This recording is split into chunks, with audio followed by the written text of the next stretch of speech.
Hi, this is Dr. MJ coming to you from beautiful Boston, Massachusetts. This is the Women in Dentistry podcast, where we feature women in dentistry making waves and leading the industry through the next decade. I am your host, Dr. Mary Jane Hanlon, a former dental assistant, dental hygienist, and now dentist.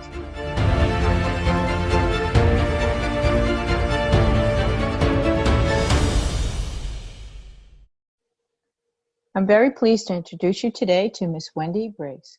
Wendy is a dental hygienist and an internationally known speaker and dental practice coach.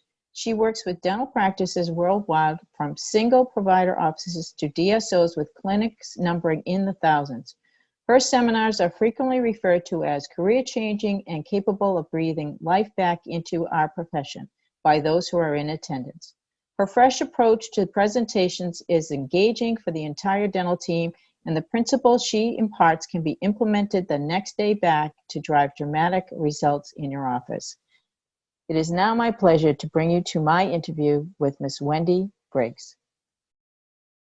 Wendy, it is so nice to have you on the show today. Thank you so much for taking time out of your schedule. I know you're really busy.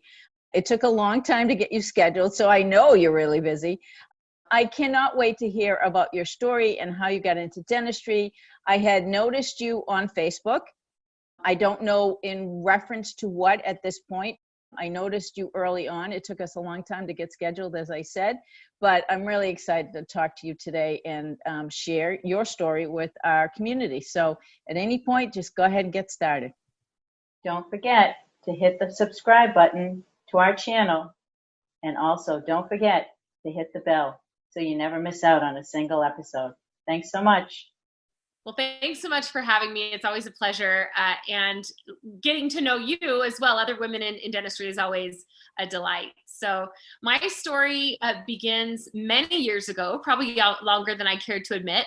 My mother happened to be visiting our family dentist, and he mentioned that he was looking for some extra help after school with filing charts and those types of duties around the office. And so she volunteered me without my knowledge or permission. And it turned out to be a wonderful thing. So after school, all through high school, I worked for this amazing dentist. He's just an incredible person, and got interested in dentistry in that way. So I decided I was going to apply and study dental hygiene, because he said, why not study hygiene? It's a really great career for a woman. And without knowing what I was getting into, I said, yeah, that sounds good. I'll do that, because he didn't have a hygienist at the time. He had just bought a long-standing existing practice from an older doctor and was trying to build it up his way. And I'd never even worked with a hygienist in a practice before. So I applied to college, got some pre-dental hygiene scholarships and all. And then I saw the course list of what I would need to have. And I said, I don't really think I want to do that, right? Didn't love chemistry, in high school wasn't a particularly good experience. And so I changed my mind and decided to study linguistics instead. Well, that lasted 1 year. And then I got real and said, what can you do with a linguistics degree? I'm going to get back into hygiene. So, as we all have those momentary lapses when we're young and we think we know better. So I got back on the hygiene track and went to hygiene school. But all between that time, I had worked in a variety of dental practices, right? I worked as a dental assistant. I worked at the front desk as a schedule coordinator. I worked at a pediatric practice as well. So I felt like I had a pretty well-rounded view of what a hygienist should be. Went to hygiene school in Colorado, and that was almost another story separate of this story today, because I had my first daughter while I was in hygiene school. And not something I would actually recommend, but it happened that the director of my hygiene program was an incredible man. He had 8 children of his own, 8. And I'm one of 6, so 8 is a lot. 8's a lot. And it would never happen in today's world, but he let me bring my baby to class. He let me bring her to class. Of course, not in clinic, but for the first few months of her life, I was able to bring her to school. So it was a really tremendous blessing and a gift to me at that time, because I was in school in Colorado, where I had no family. I was from California originally. I was married, but it was just us, right? So it was a tremendous blessing. So fast forward, and I graduated from hygiene school, and I ended up in a practice with a young doctor, again, who had bought the practice from his father. And we were both fairly green right? As much as you know about dentistry, I felt like I had a pretty good handle on practice operations. I'd been exposed to several different practice models and shapes and sizes. But until you actually have the RDH after your name and you're tasked with caring for patients, you're really woefully unprepared for a lot of the day-to-day operations, not the clinical side, but the business side. And being paired with this young doctor who was just trying to figure things out himself, I found that I needed more, right? I needed more guidance and mentorship. And so I started looking outside of our own four walls for guidance and inspiration. I'm an avid reader, always have been. And so I read everything I could get my hands on the business side, the sales side, because here's my challenge, Dr. Hanla. I found that patients would come in and say things like, if insurance doesn't pay for it, I probably don't need it. Or why now? You know, these teeth have served me fine all up until now. The old Dr. Robertson thought they were fine, so they're fine. You know, things like the doctor saying, gosh, if Hygiene would just hit goal, maybe the team could get a bonus now and again. So I heard there was a lot of voices telling me what I should be doing as a clinician, but I needed more on the how, right? And I also knew just part of my makeup, my core values would not allow me to sacrifice the quality of care for quantity, right? So when the doctor would say, you know, gosh, if Hygiene would just hit goal, we could maybe bonus now and again, or we'd be more profitable. Well, I wasn't willing to do that at the expense of the patient. Right. And so I found that as I began to seek more on how to accomplish these things, how do I take really great care of the patients and still help the practice grow? How do I, you know, provide world-class care and still be productive? You know, is there a way to do both? And I found that there was a tremendous void, at least in the hygiene space, in this area. So I had to do it myself. You know, we talked a little bit earlier about how some people just inherently have personalities. I was from a large family myself and grew up with a couple unique gifts of learning to be resourceful. You know, you have to, for survival, that's what you do. So I went out and studied and mentored and read a ton of books and looked outside of profession and tried things. And as I learned systems and processes that worked really, really well for me, that helped me overcome patient objections, helped me build my own personal confidence in how I, you know, would have conversations with patients and help them see the value in these services that they desperately needed, the practice grew. And along with that, my own personal productivity grew. And so this is, you know, clear back early 90s, I was really blessed to be a part of this practice and help it grow leaps and bounds. And as a result, you know, word began to spread in my community, and the doctors would get together at CE events and, you know, talk about how far they're booked out and what their hygienists are doing and all of these things that they share. And word got around, right? That, oh my gosh, this hygienist is, you know, producing $2,500 in a day without sacrificing patient care. And pretty soon I had other dentists and hygienists calling and asking if I could come work with them and trying to hire me away, essentially. And after the first few times, I said, you know, I'm not going to come work for you. I'm really content where I am, but I can teach your hygienists to do what we do. And that's how this whole crazy train got started. You know, I never went into this thinking I'm going to be a speaker, I'm going to be a consultant, or I'm going to provide lectures. That was never the goal. The goal was just to help other professionals bridge the gaps that I had found in my struggle. And, you know, one simple thing happened that changed everything.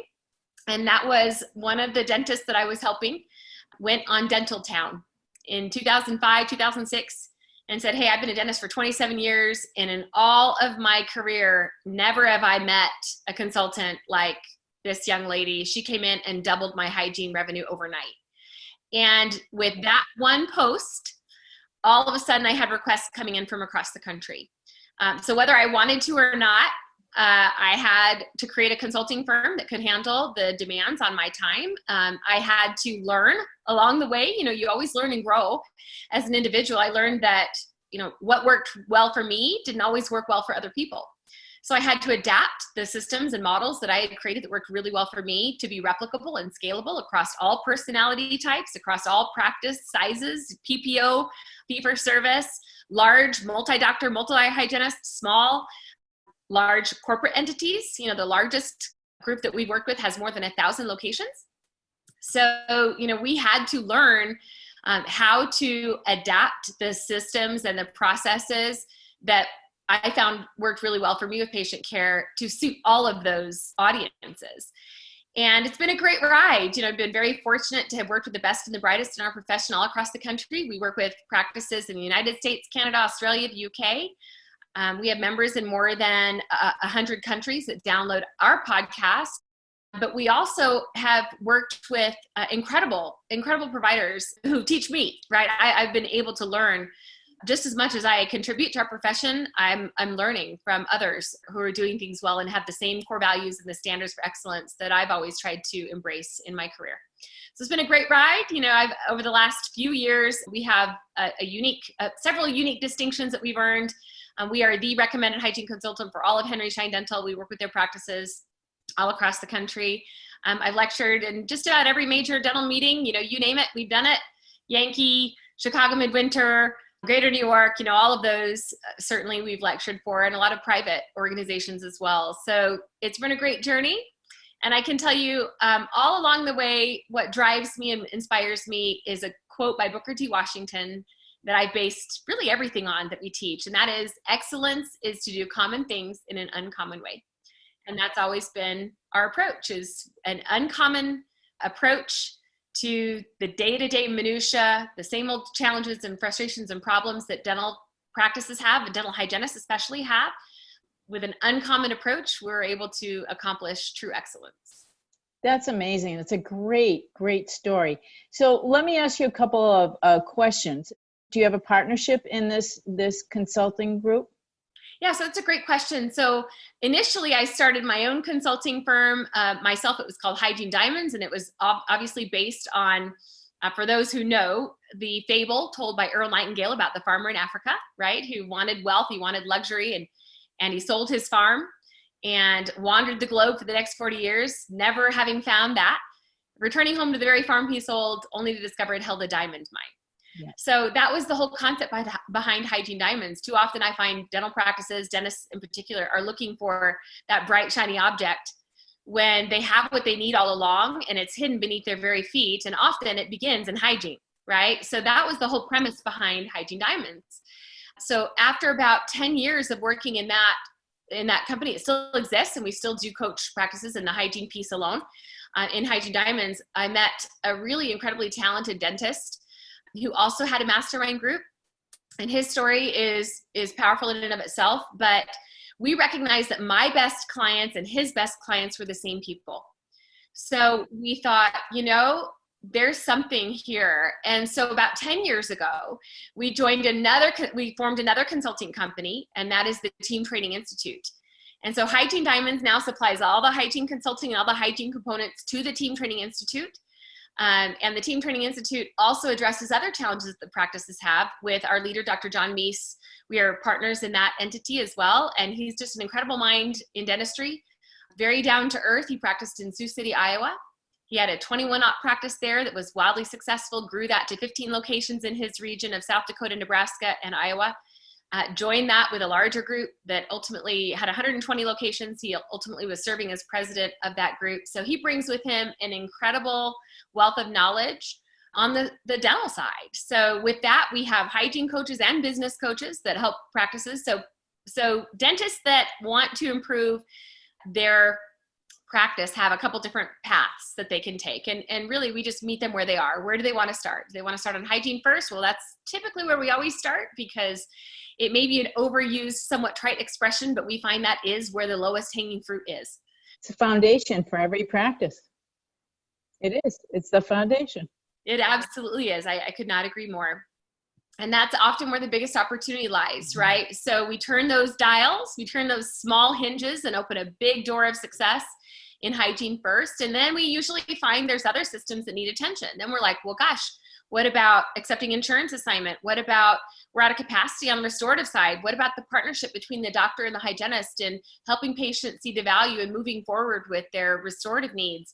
What about all these other things that come about that aren't just about hygiene, but that hygiene has a real role in, right? So that's what the Team Training Institute does. And in that entity, we have a variety of ways that we work with practices, but the common denominator is we focus on real world systems that fuel practice growth. That's what we're about. Wow, that's awesome. So do you do training, obviously, for front desk staff as well? We do. So a lot of it, it's all interconnected. And we always say that dentistry is a team sport.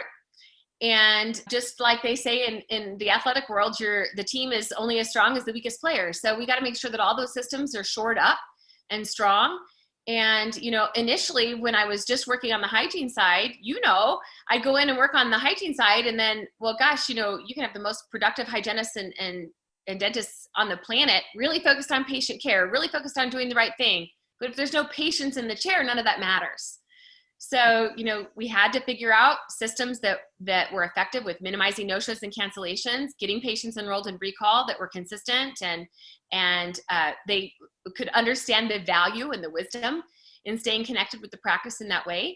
So a lot of these common challenges we had to find solutions for. So yes, now we actually have an incredibly talented team of business coaches and hygiene coaches. So on the Team Training Institute side, they have one of each. And then of course, myself and Dr. John create all the content. We do a lot of the mastermind meetings that we have where we're directly coaching the hygienists and the doctors themselves.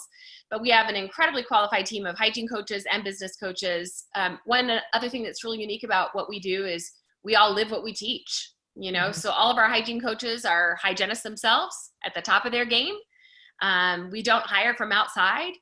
We typically will recruit from hygienists who have done really, really well themselves within our systems and the things that we teach, and give them an opportunity to have a bigger future and do some training with us. And it works out really well.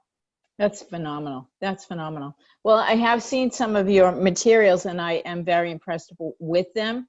I did a fair amount of work when I first started my practice after dental school, because I knew right away, with that amount of debt and close to 40 years old graduating from dental school, there was just no way I was going to be able to pay back that debt unless I started my practice out the right way.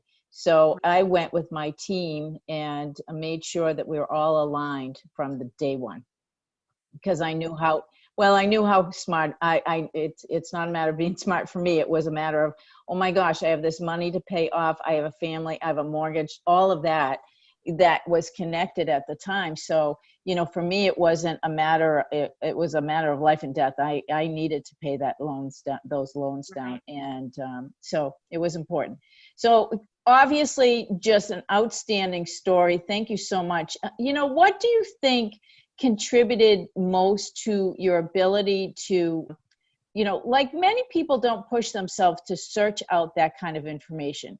You pushed yourself, and what do you think was the defining characteristic or value that you had that gave you that impetus to do it? Is it because you were frustrated that you didn't understand?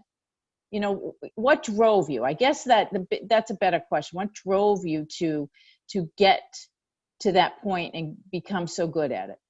Yeah, it's a really good question. And if I look back and I think back to the circumstances I was in at the time, I was much like you. I had student debt. I was trying to work and put my husband through school. I had a very young growing family, and it was a matter of survival for me. Right. I needed to be able to know how to contribute and provide for my family. And from a personal standpoint, I knew I didn't want to have to work full time my entire life. So initially, I wanted to figure out how to maximize my productive capacity so that I could earn more money in fewer days. That was really the main driver for me, as I had these babies. I had my daughter while I was in hygiene school. And then, back in the day, I joke around with my kids now that birth control wasn't as effective. And so even though I was nursing my daughter and, on some kind of nursing safe mini pill, I got pregnant again, and we laugh about it now. And of course we wouldn't change a thing now, but here I was with 2 babies. My husband still had to go to college. And I knew that for the quality of life I wanted for myself and my family, I didn't want to have to work 4 or 5 days a week forever. And so I was trying to figure out how I could improve my own productive capacity, become more of a partner with my doctors so that I had a higher earning power. Like that's really what started it. And then it morphed a little bit into really believing that patients deserve the very best we can give them. And under the old model, the way I view it in hygiene, where many practices, we visit with hygienists, they'd be like, I just don't want to become a pro female. I'm worried about working with any consultant because I don't want to become this pro female. But Dr. Hanlon, when we looked at the statistics, that's what they already were. In hygiene, many times it was prophy exam, bite wings, prophy exam, bite wings, prophy exam, bite wings. And our service offering really didn't extend much beyond that. Because too often we talk a good talk. We say things like we refuse to allow insurance to dictate the level of care we provide. But then in the treatment room, every day, we do allow insurance to dictate the level of care. I wasn't offering fluoride consistently for adults because it wasn't covered by insurance. But once I dug into the science and found the why behind that, I became fiercely committed to helping my patients understand why this was necessary, why this was beneficial. And so, for me, production wasn't necessarily the goal initially. It was the result that comes when you do the right thing for the patient. Right. And I became a fierce preventive advocate for my patients. My productive capacity grew. So it was a very eye-opening lesson that, when you do the right thing for the patient and you become fierce advocates for them and helping them understand why these services benefit them, it impacts your own productivity. So we were doing a lot of things on the preventive side, right? Fluoride, sealants, sealant protector, bonding agents, making sure that radiographs are maximized, really focusing in on preventing future problems for patients.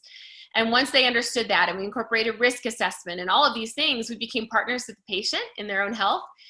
Once I understood that and had the skills to really impact patients' lives in that way, and I started hearing from the patients, then for me, it became more about helping other hygienists have the same commitment to patient care that we had. And understanding that many hygienists were looking for that, they just didn't know they needed it, or they didn't know the how, right? We all go into this field. Nobody becomes a hygienist or a dentist because they want to make buttloads of money or buckets of money. We go in it because we love our patients. We want to help and be of service. And many of us are very patient focused. So, what I found early on was there's a way to have the best of both worlds. You could be very patient focused, but also help the practice grow. And once I figured that out, I somewhat feel a responsibility to share. And it's been, again, very fulfilling and a great journey for me. As much as I love clinical hygiene, I really love working with dentists and hygienists to help them realize their potential even more. Those aha moments that happen when you coach somebody to a higher level are so significant. They're so impactful. So good for you, because I know those feelings and that feedback you can get, and there's nothing better. So, great rewarding way to spend your day, isn't it? You brought up a really valuable point, which is the why. So many people don't understand that. It's a basic business principle, but so many people just don't understand that they need to have the why behind it in order to make sense of why we do things, right? Kudos to you for figuring out your why, right? And for having that drive you, because the passion comes from completing that why statement every day. Right.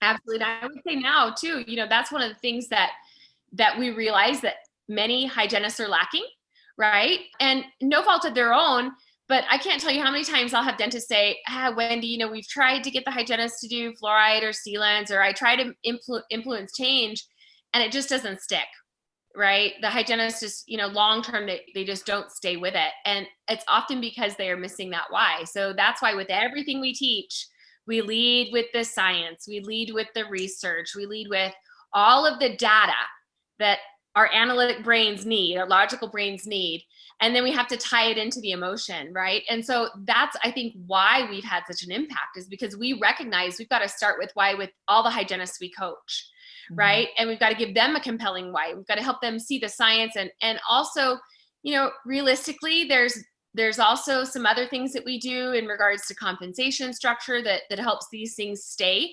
long-term. But I would say with many, many practices, especially those that have tried to influence change in the past, they're missing that. And that's really important. The why is such a big part of it. They need more than just what to do. They need why they should do it. And then I think another missing piece is the how. right? Too often we say, we think every adult should have fluoride. Go talk with every adult about fluoride. And that all sounds good, but after one morning of nobody saying yes, that's not going to continue, right? So hygienists need to know the how too. How do we have these conversations? Right. What's the script, right? Right. How do we overcome the objection of it's not covered by insurance? How do we overcome the objection of it's a government conspiracy? It's a neurotoxin because I read it on Facebook. How do you overcome all of those? And once they have the knowledge of why they should do it and how to actually do it, it sticks, right? And I would say, the beautiful thing about where we are now with what we do is people don't have to figure it out on their own. We have data from thousands of practices and we teach what works. So I think that's also really rewarding to me, is to help other hygienists, just like you said, when you're coaching somebody and they come to you and say, that will never work, I could never do that, our practice is different, our patients are different, and then you lay it out for them and you give them all the tools, all the missing pieces. And then literally the next week, you get the email saying, I didn't even know this was possible. Look what I achieved. I did not even think that I would ever have a $3,000 day, and I did it already. It's really, really rewarding. Well, you know what I think they find the most rewarding, at least I know I did, reflecting back on my days as a hygienist, is I wanted to be of value, right? I wanted to support the practice and show the owner of the practice that I was working with at the time, that I'm valuable to you and I want to support you. And here's how I can do that. And so it wasn't a question of not doing something in my mind. It was always, I'm going to do this every single time I have an opportunity, because that's going to support the health of the patient and that's going to support the health of the practice. I think that if you can get your team on board with that, and then as a practice owner, that's how I led my team, is I think if you can get on board with that with your team members, then everybody knows what the game is, right? Everybody knows what the rules of engagement are, and they know what they need to do at the end of every day. And, looking back on the day, let's reflect. How did we do? Did it go well? Did it not go well? What can we do better tomorrow? I'm still doing that every single day today because of the big size of my team, but it's very, very interesting. So thank you for all of that insight. I think it's amazing what you guys have created. And kudos to you, because not too many hygienists that I know of have established such a successful practice back that long time ago. You've been at it for a long time. Yeah, like I said, longer than I care to admit. And I always joke at the beginning of meetings when I show my family photos now, I ended up having 4 children and now I have 2 grandbabies. Congratulations. That's awesome. But I always show the pictures and I say, I know I don't look old enough to have a daughter that's a hygienist and grandbabies. And of course, everybody gives the polite little chuckle, but it's really kind of a joke that's outlived its time, because I am looking my age more and more.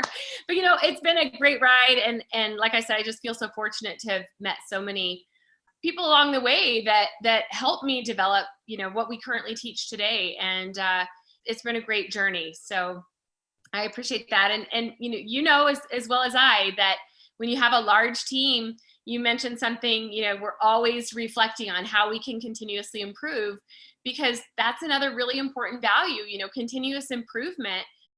I don't think we're ever done developing. And the only place we go when we coast is downhill, right? So it's a new era, I think, for dentistry. It's a new era for women in dentistry. It used to be 10, 15 years ago that it was a rarity. And now we're hearing that, more than half of the graduates from dental school are women. It's not just a hygiene-based female-dominated profession anymore. And I think that's really exciting. So I think the best is yet to come for all of us, really. I agree with you 100%. We just welcomed our first year class at 64% female.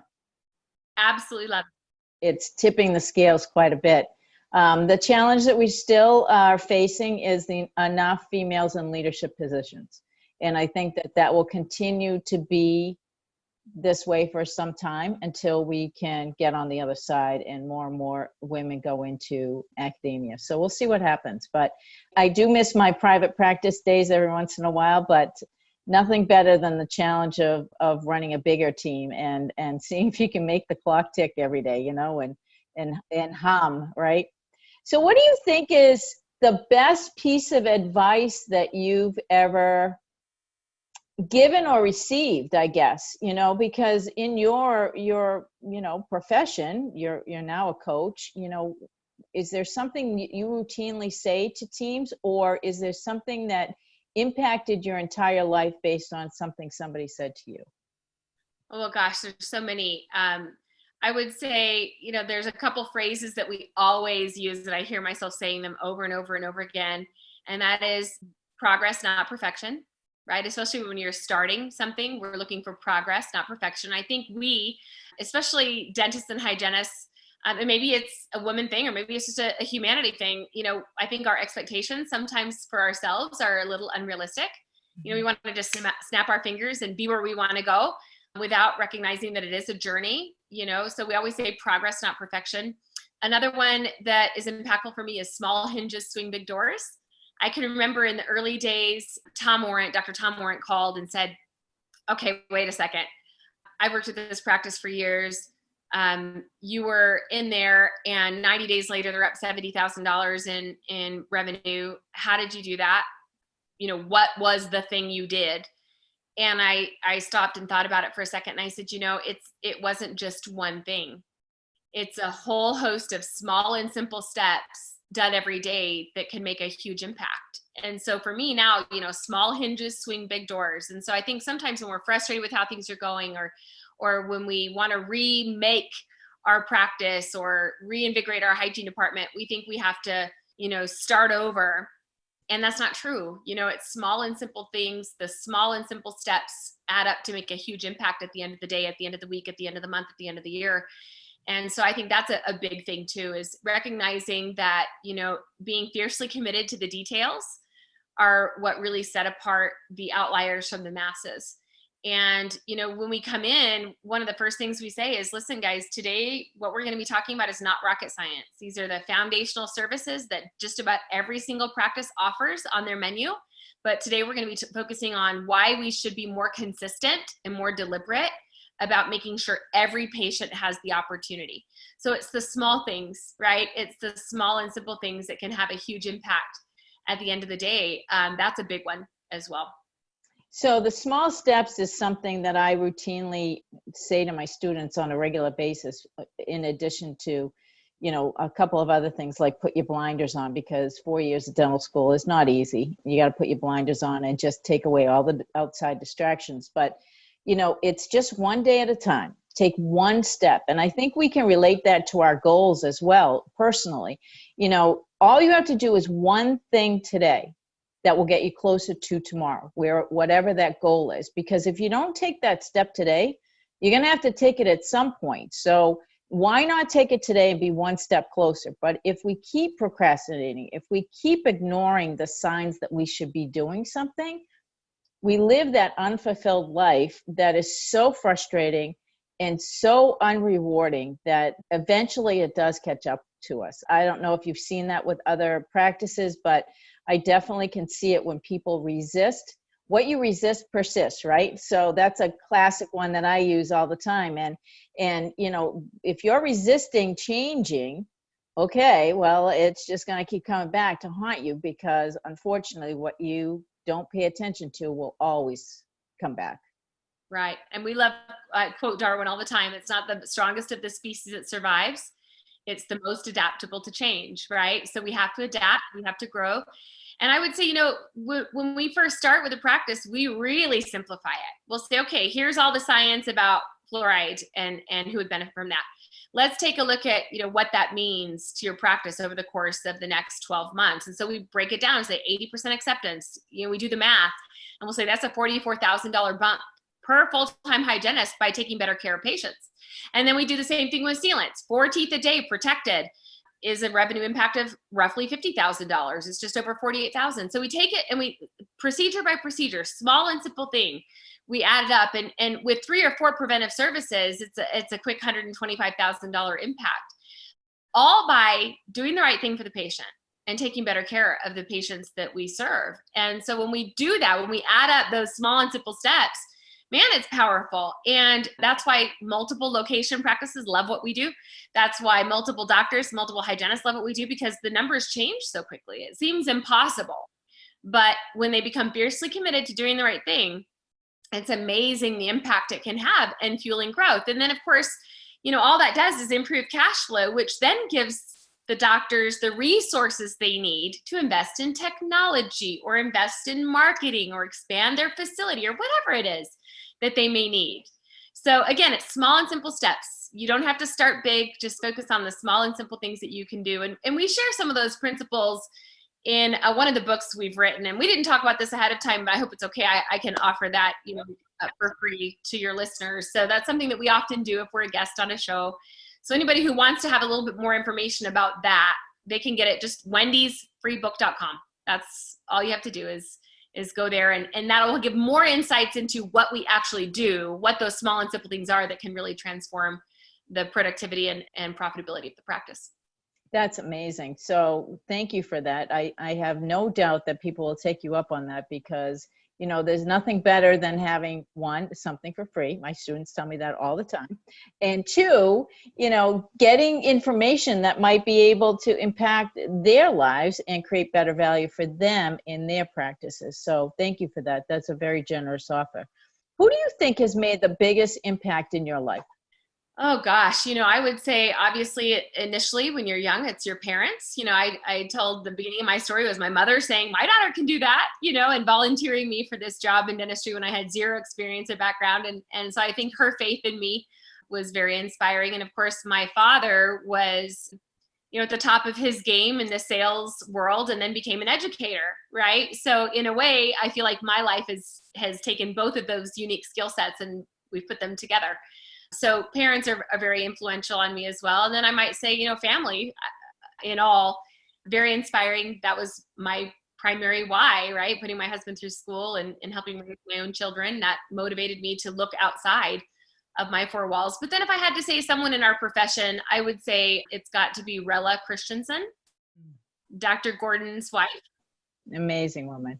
Her commitment to research about all things dental is inspiring to me. I can't get enough of their courses. I was honored to be invited to be in their practical clinical courses series on optimizing hygiene to the next level. And that was a real treat. So I was able to go to the facility and tour it and see kind of what they do on the back end in regards to scientific inquiry. It's just really amazing. So I would say that, if I had to choose someone within dentistry that inspired me, it would be Dr. Rella Christensen. I love that you said that, because not too many people have ever said that. And I have been to the facility twice, once as a dental student at Tufts, and then again once within 5 years of graduating from Tufts.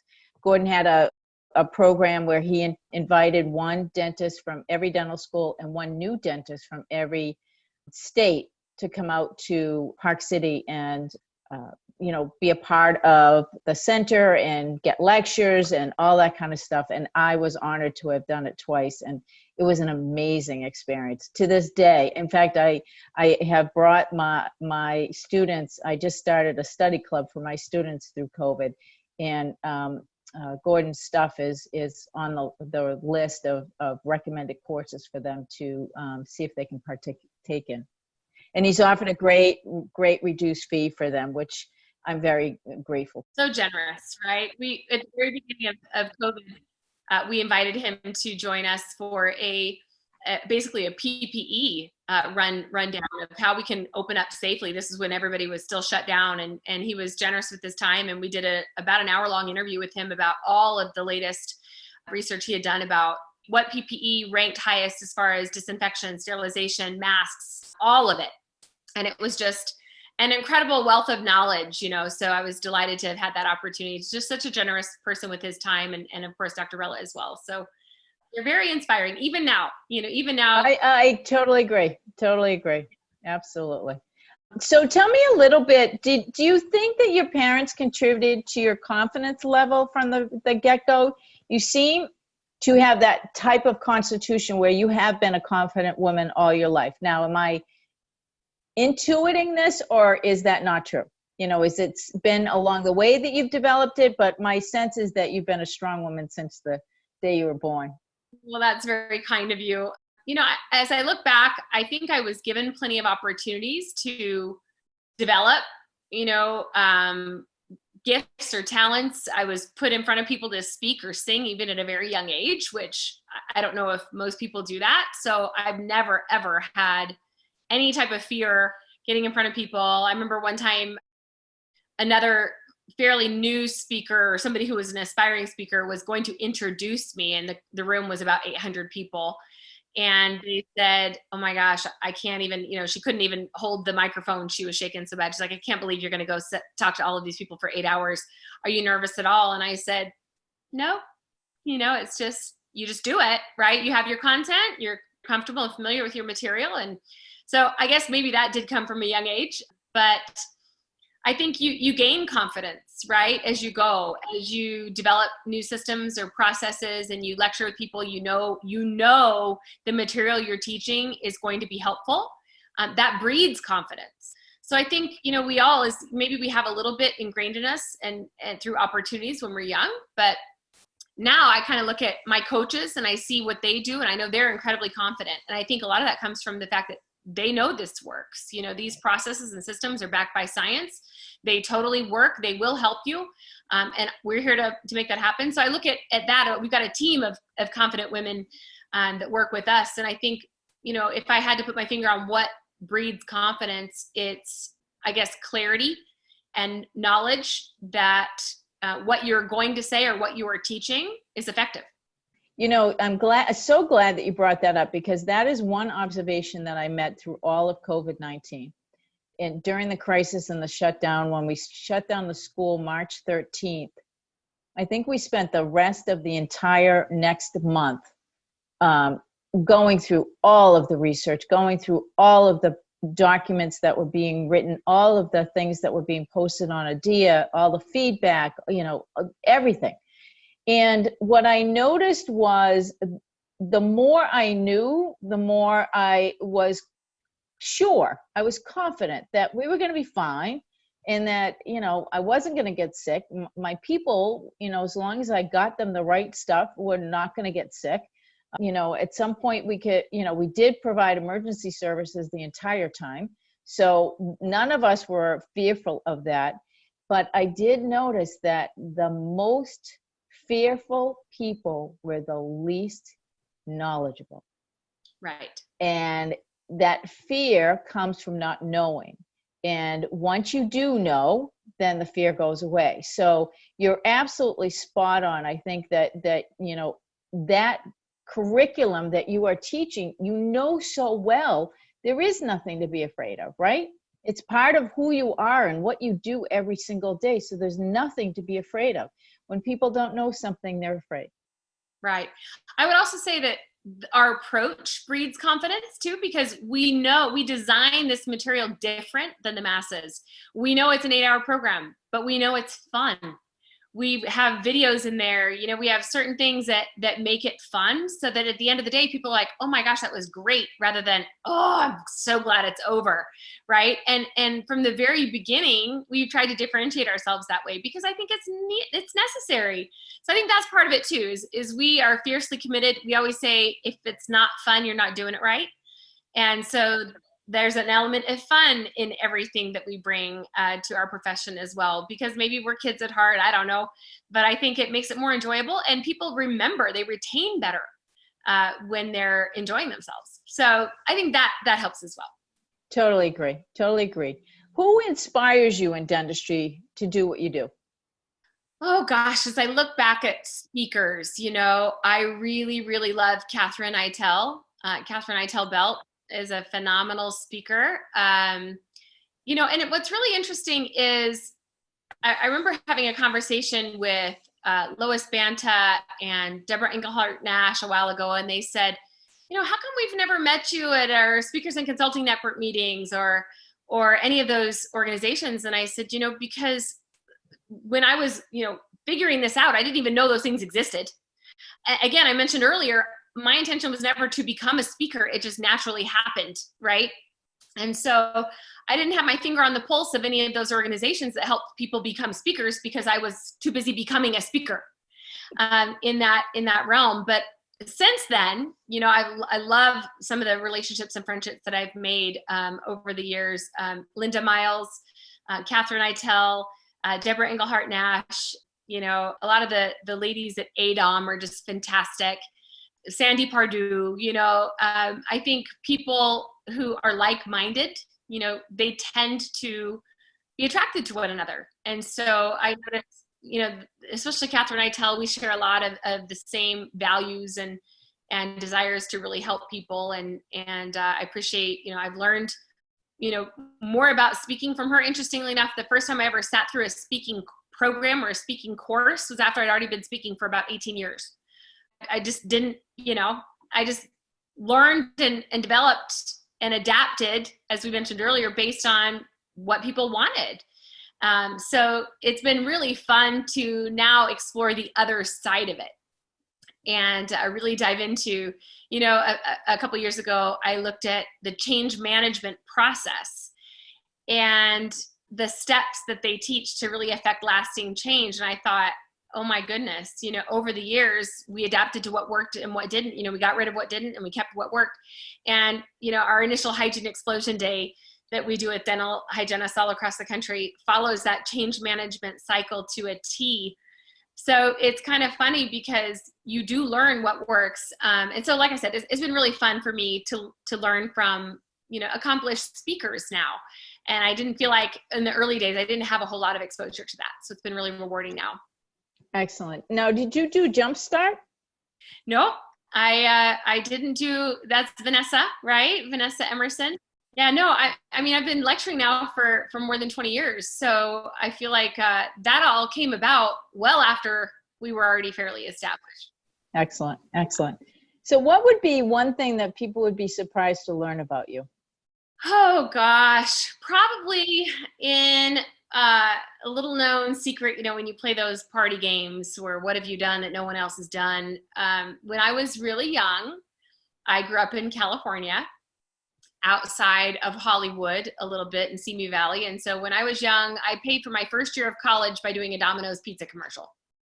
So, we did film and TV in my family. That's just kind of what you did when you lived there. There was all sorts of opportunities for that. And so that's part of what I said. I've always been put in front of people and didn't really develop a whole lot of stage fright because of that. But that's probably something that, little known fact, I was in Star Trek when I was young and in a variety of movies that now are supremely antiquated, but people would recognize some of the titles.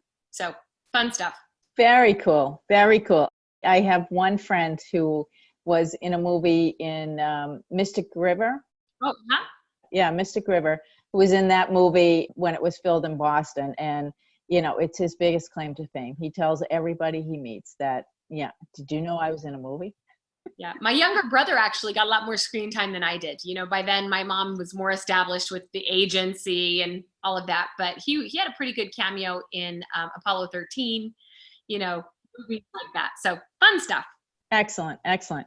So tell me about your greatest aha moment. We all, we talked about that earlier, but we all have them occasionally, and I think that fuels us to continue going down the path that we're going. Even if we could retire, even if we, didn't have to do this anymore, we continue to choose to do it because we're so passionate about it and we love it. But it's usually because we're defining it by aha moments that people have. And, some of them are really significant. So I'm just asking if you remember a really significant one. Yeah, I think for me, it was not necessarily one moment, but an experience that created that, a deeper understanding. And it was a time when a good friend of mine worked for a great doctor. His name was Ross Chessman. And she was moving on. Her husband had been transferred and he came to me and offered me a job, right? And first of all, I said, I'm not super interested. I'm really happy where I am. He said, well, what would it take to get you here? And I said, well, all right, let's just throw it out there, right? So I said, I want the ability to hire and fire in my own department. I'd really like you to let me run with this vision for what I have for hygiene. I think we could build something really remarkable. If you would let me just take the reins. Of course, here's the core values. I'm not ever gonna, do anything unethical or that's not the best thing for the patient. We knew that about one another already. And so he said, let's go, let's do it. And so that was when my son, who is 22, I was pregnant with him. So it was 22 years ago. And we really built something remarkable within hygiene. I ran an assisted model. And then a few years down the road, I even worked with 2 full-time assistants. So I was working with my team of assistants, much like a dentist would. And I was spending all of my time doing tasks that only hygienists were licensed to do. And we built an incredible army of incredible assistants that we could delegate, and patients still received optimal care. But it was a really interesting experiment. And my biggest aha was after we did that, was that this was a model that could be very beneficial across our profession and a true assisted hygiene model. Now, here's the thing. We teach multiple models. That's not a good fit for every practice. But just the understanding of how to do that and how to do that incredibly well was powerful. And then I would say the next biggest aha was Dr. Chessman was the first one that said, we need to become consultants and teach this to other practices. I didn't even know consultants existed at that point. And he was the one who, started sharing what we were doing and started working with his friends initially. So that was probably my biggest aha was someone who had the faith and the belief and the trust in me, myself, and my skill sets to give me the freedom to create that and to experiment and explore with that until we tweaked it and got it down. And then, of course, encouraged me to begin consulting and sharing some of that knowledge. That was an aha for me. That's amazing. That's a great story.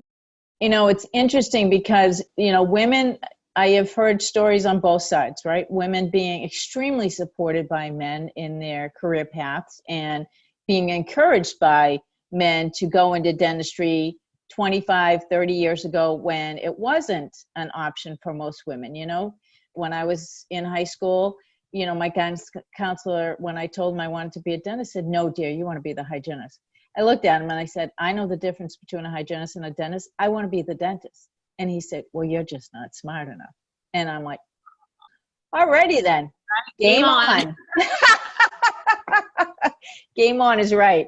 And to this day, I wish I could thank him every day. I do actually thank him in my thoughts and my prayers, because I wouldn't be the person I was today if he hadn't challenged me with that comment. And I think people come into our lives for specific reasons. And, that fork in the road was a defining moment for me. And I could have gone down that path and believed what he said. But in my mind, I'm like, I'm not going to listen to you.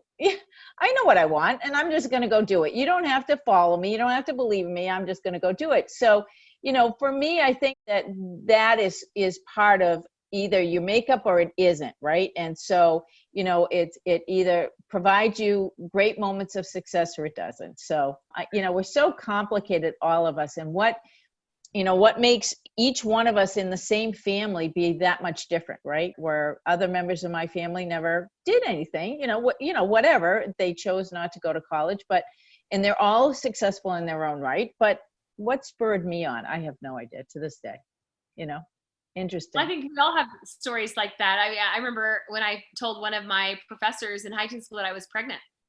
She said, I'm calling the alternate. No one's ever graduated and had a child at the same time. And so it was kind of a very similar moment where I'm like, all right, well, let's see. Don't call the alternate. I'm not quitting. That's not in my makeup. So of course, fast forward graduation, I received the Sigma Phi Alpha Award for highest academics. So I'm like, but I probably wouldn't have driven or fought as hard. Same as you, without that challenge. Excellent. Excellent. I knew we would get along right away as soon as you started talking, because I'm like, oh my gosh, we think almost exactly alike. What's your favorite way to manage stress? Because, this profession can be very stressful, seeing patients day in and day out. Not everyone comes into the office really nice. as you know, and so they can be challenging and hard to, kind of put yourself in that box and prevent that impact of negative energy affecting you. And I'm very aware of that for my team because I don't want negative patients impacting the team. I was very protective of them in my private practice. Not easy to do in the position I'm in now, but how do you manage your stress? Really great question, because it's been really challenging for people, right? With the midst of COVID, people that are working from home don't have a way to separate work and home.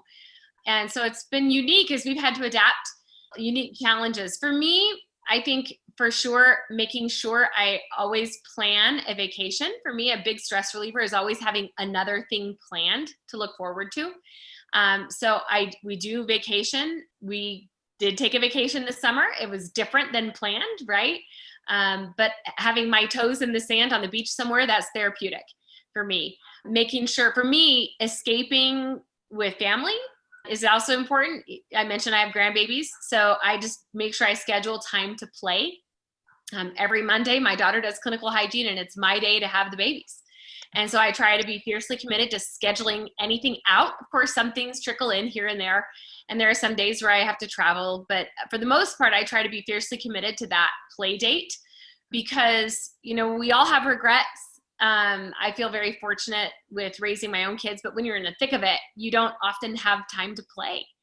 And so for me, there's something therapeutic about being in that world, and having playtime is important. So I guess that for me is a big part of it. Play on vacations or on the beach somewhere, play with the babies, scheduling time to play where I try to set it all aside. I'm not very good at that, but that's helpful. And of course, you'll hear the same old answers, making sure you get exercise, making sure you have enough sleep. Making sure you're drinking enough water. All of those things are important. But for me, it's just being able to hit the pause button and play for a bit. I'm seeing a theme here that you do incorporate play into your entire life, which I think is a really fascinating thing to think about, and not something that I have done very well at myself. So I'm going to start taking that into consideration and saying, okay, how can I play today, right? Even if it's only for 10 minutes, it might bring some joy into, my life and provide some comedy relief or whatever the case may be, right? You brought a great point up with the COVID issue, because I'll just share a story. It reminded me when you brought it up, the stress sometimes you don't realize is building.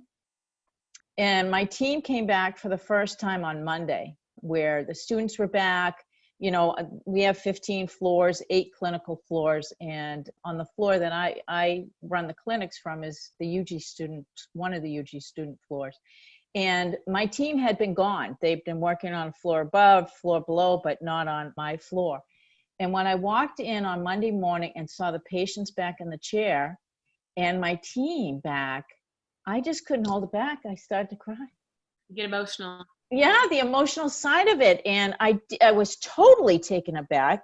That's not my modus operandi for work. Yeah, I can be very sentimental watching a movie or being with my kid or any of that. And I have a grandson and a granddaughter on the way.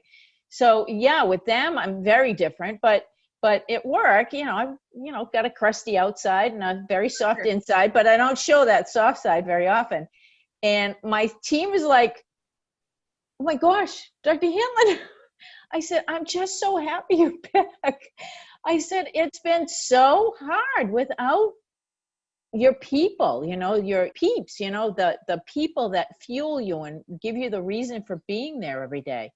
And it kind of shocked me. And I didn't realize that stress had impacted me so much of being away from people. I think across the industry, across the world, we're all feeling that for sure.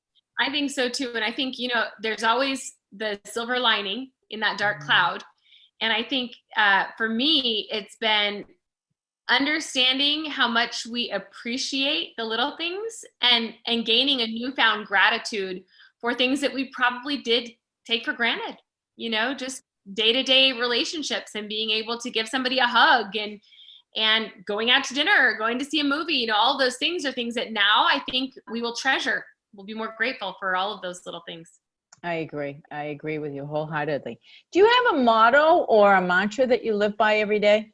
Yeah, I mentioned it earlier, and I would say it's excellence is to do common things in an uncommon way. So that's been a guiding light from the very beginning. And that extends not just with our clients and our consulting, but literally in everything. What are we really striving to accomplish? Being a person of value or being of value to another person, it all comes from an uncommon approach. And so I think that's something that guides us. We often say, who is willing, or why would anyone be willing to settle for average? When you're going to do something, you may as well do it, right? And really seek to excel and succeed. And so for me, that's always been kind of a guiding principle. And when I heard that quote years ago from Booker T. Washington, I said, that's it. That's it for me. That's what we are trying to accomplish, is achieving excellence by doing these common things in an uncommon way. Excellent. Really good piece of advice. Do you have a guilty pleasure or a secret dream that you'd like to share with the audience? Oh, I think those are two different things, right? Yeah, so absolutely. Guilty pleasure might be, I love paranormal television shows, which is really out of the ordinary for me, but I really love the scientific exploration of those things. So I'm a little bit of a geek on that. So people always tease me. And I have been known to watch an episode of Dead Files or Paranormal Caught on Camera alone in a hotel room. And I've learned that's not a good thing. Why? Do you get a little scared? There's been a few occasions where I'm like, that was dumb. Why did I watch that? So that's a guilty pleasure a little bit. Some of those things. And what was the other thing you said? A secret dream. It's not necessarily super secret, but I have a difficult time knowing I'm overpaying for something. So we love to cruise. It's a favorite family vacation just because I get a vacation too. So my secret dream might be like a full-on Disney cruise, even though the logical part of my brain has never jumped in on that yet, because I know you're way overpaying for the whole Disney experience. But at some point in my life, I would like to, have that. Just a little tidbit. You should check out the Ritz-Carlton yachts. Oh, Just saying. Yeah, oh my gosh, my daughter and I are planning the next trip. So just saying, you might want to check it out. It might take the place of, Disney. It just might. Yeah, we love all things Disney. We're a big Disney family. And that's been, again, kind of a hard thing. You appreciate it's been closed. Disneyland, Disney World's open again. But that was supposed to be in July. We're still holding on to our tickets, hoping that they open again soon. Well, I've always loved every time I've gone there. I can't wait to take my grandson and granddaughter at some point either. So my daughter, it was her claim to fame all through high school. Mom, I am the only kid that has never gone to Disney. And I look at her and I say, okay, but you're the only kid that I know of that has gone to 9 European countries and skated in competitions at a world level. Okay, so really, what do you want? We can always go to Disney, Courtney, but you can't always go to 9 different countries and skate all over the world. So your choice, but I think you've got it okay. So yeah, for sure. You love that. What a great experience. Yeah, it was a great experience. So I have thoroughly enjoyed having this conversation with you. I can tell already you're a sister from another mother, because we align in a lot of different ways. So it's really been great to get to know you. I hope our paths cross at some future date, at some future meeting somewhere. And I can't wait to meet you in person. I'm sure they will. It's been my pleasure. I feel the exact same way. It's super fun to get to know other people, and we, our stories are very, very similar. So we do have a lot in common. So it's been my pleasure to be here. Thanks so much for inviting me on. Thanks so much, Wendy. Have a great day. Thank you so much for listening to the Women in Dentistry podcast with Dr. MJ Hanlon. If you like our show and want to know more about us, check out our website, thewomenindentistry.com, or please leave us a review on iTunes.